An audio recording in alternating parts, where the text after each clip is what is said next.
ভাই চিত্রবিদ্য দেহটা ভাই রেল লাইনে পড়ে রয়েছে ভাই।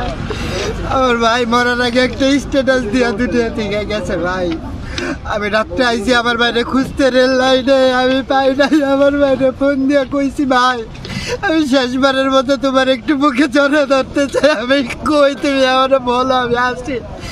কই না তুই সকালবেলা 1-1.5 ঘন্টার মধ্যে খুঁজলে আমার পেয়ে যাবি, তুই যে জায়গায় আসোস ওই জায়গা থেকে 1-1.5 ঘন্টা খুঁজলে আমার কাটা মৃতদেহটা তুই পেয়ে যাবি। আমার ফোনে 7% চার্জ আছে ভাই, আমি একটা স্ট্যাটাস লিখতে চাই, আমার এখন ফোন দিয়ে ডিস্টার্ব করিস না, স্ট্যাটাসটা লিখতে দে। আমি ফোনটা কাইটা আমি আমার ফুপুর বাসা থেকে মোটর সাইকেল নিয়ে আমার ছোটো ভাই মামুন্ডু নিয়ে দৌড়ায় ওই সাইড এই সাইড সব খুঁজছি ভাই, পাই নাই।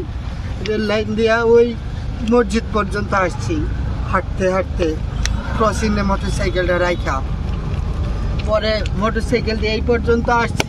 জানি না আল্লাহর কি ইশারা, আমি এতক্ষণ বাইক হয়ে ডাকি নাই, আমি এই জায়গাটায় আইছি আমি ভাই ভাই করে ডাকছি ভাই ভাই 5-6 বার ডাক দিছি। অন্ধকার ঘুটঘুটে পরে গেছি গা ওই সাইডে মোটর সাইকেল দিয়ে ঘুরে চলে গেছি। ফজরের নামাজ পড়ে আইসা দেখি ভাই এই জায়গাটায় আমার ভাইয়ের দেহ ছিন্ন বিচ্ছিন্ন, এক একটা এক এক জায়গায় ছিটটা বিটটা, মাথা মুথা পা গিলা করছে সব আলাদা ভাই। ওরে ভাই রে, আমার ভাইটা এইভাবে মৃত্যু হইলো। 5 ওয়াক্ত সালাত আদায় করার লোক যদি তার স্ট্যাটাসে সে সম্পূর্ণ বিবরণ দিয়ে গেছে, কার কার জন্য এই অপমানিত হইয়া কার কার জন্য এই মৃত্যুর জন্য দায়ী, সবার কিছু লেখা দিয়ে গেছে। আমার ভাবিরে বলছে, সে আইসাই আগে কথা বলছে, কথা বলছে কি 12টার মধ্যে তুমি আমারে ফোন দিয়া বলবা যে তুমি আমার সাথে ঢাকা যাবা, সংসার করবা, আমরা একসাথে চুকে সংসার করব। আর যদি না বলো তাইলে আমার আর খুঁজা পাবা না। তো আমি জোহরের পরে আমারে ফোন দিছে ভুলে, পরে আমি ফোনটা ধরতে পারি নাই, ব্যাক করছি। ব্যাক করার পরে আমি বলি ও তোর কাছে ভুলে ফোন চলে গেছে, আচ্ছা তাহলে এক কাজ কর, যেহেতু ফোন দিয়েছি তাইলে আমি বলি তোর বাইরে তো আর পাবি না, এমন এমন অবস্থা। তো আমি তার এইসব কথাবার্তা শুনি ভাই, তো আমি মোটর সাইকেল নিয়ে আসরের নামাজটা পড়ে আমি রওনা দিয়ে দিছি। আমি কখনো হাইওয়েতে মোটর সাইকেল চালাই নাই, কিন্তু নিজের ভাই তো সংকটে আছে, আমার তো পৌঁছাইতে হবে তার কাছে। আমি মোটর সাইকেল নিয়ে আসছি, আসার পরে আমার ভাই ছিল ভাবির এখানে কথা বলতেছিল, কথা বইলা উনি বেরোইছে, সেটা কিন্তু আমার ফুফাতো ভাই বলছে, তার সাথে আমার দেখা হয় নাই। পরে আমি করলাম কি আমার ভাস্তি যেহেতু ওই বাসায় ভাবির সাথে, আমি ওই বাসায় গেলাম, যায় তার তারে অনেক হাত জোর করে অনুনয় বিনয় করে রিকোয়েস্ট করলাম একটা সংসার এটাকে বাঁচতে দেন।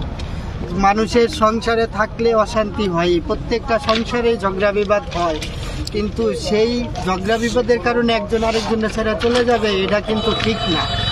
আপনি মা, আপনি তার গার্জিয়ান, যেহেতু তার বাবা নাই, আপনার কাছে সেই জিম্মাদারি।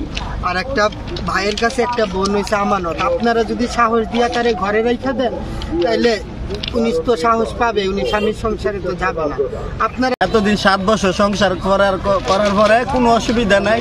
তাদের একটা মাইয়া আছে ফুটফুটে 5 বছরের, এই জায়গাটা 2 কোটি 15 লাখ টাকা বেচে বর্তমান চেয়ারম্যান, তুইন চেয়ারম্যানের কাছে বেচার পরে এখন 4 মাস ধরে কইতেছে হ্যাঁ আর অন্য যাইব না, অন্য এনো তাহার লাগে, গড় জমাই তার লাগে। তো আমার যে ভাইটা মারা গেছে সে একটা ইঞ্জিনিয়ার, মাস্টার্স কমপ্লিট, সে কইতেছে আমার মা বাপ ফালায় আমি এখানে থাকতে পারবো না, তুমি আমার সাথে আসো না। আসার কারণে গতকালকে রাত্রে আসার পরে তুইন চেয়ারম্যানের দালাল মোশারফ আর রাসেল এই সিন্ডিকেটে তারে আমার সহ দাও দিয়ে দৌড়াই দিচ্ছে অসময়।